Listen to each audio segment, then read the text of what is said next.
சாதனைக்கு வயது தடை என்று அப்படின்னு சொல்லி ஒரு தலைப்பில் கொடுத்துருக்காங்க. அதாவது நம்ம சிறிய வயதாகவும் இருக்கலாம் அல்லது அதிகமான வயதுடையவர்களாகவும் இருக்கலாம். அது நம்ம சாதிப்பதற்கு வயது ஒரு தடை கிடையாது அப்படின்னு சொல்கிறாங்க.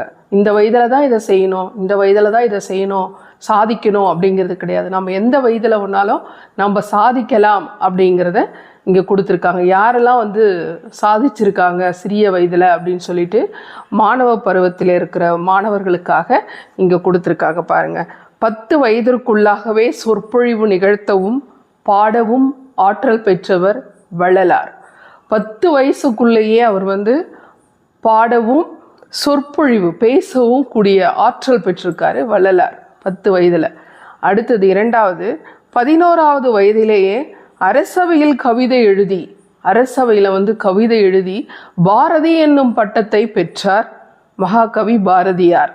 சரிங்களா? அடுத்தது 15வது வயதிலேயே பிரெஞ்சு இலக்கிய கழகத்துக்கு தமது கவிதைகளை எழுதி அனுப்பியவர் விக்டர் ஹியூகோ.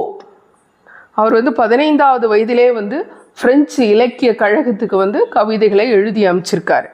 அடுத்தது யாருன்னு பாருங்க, 16வது வயதிலேயே தமது தந்தையின் போர்ப்படையில் தளபதியானவர் மாவீரன் அலெக்சாண்டர்.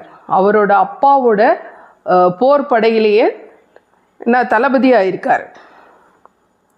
17வது வயதிலேயே பைசா நகர கோபுரத்தின் விளக்கு, 17வது வயதில் கலீலியோ என்ன பண்ணியிருக்காரு, அந்த பைசா நகர கோபுரம் இருக்கு இல்லையா, அது சாய்ந்த நிலையில தான் இருக்கும் பைசா நகர கோபுரம்.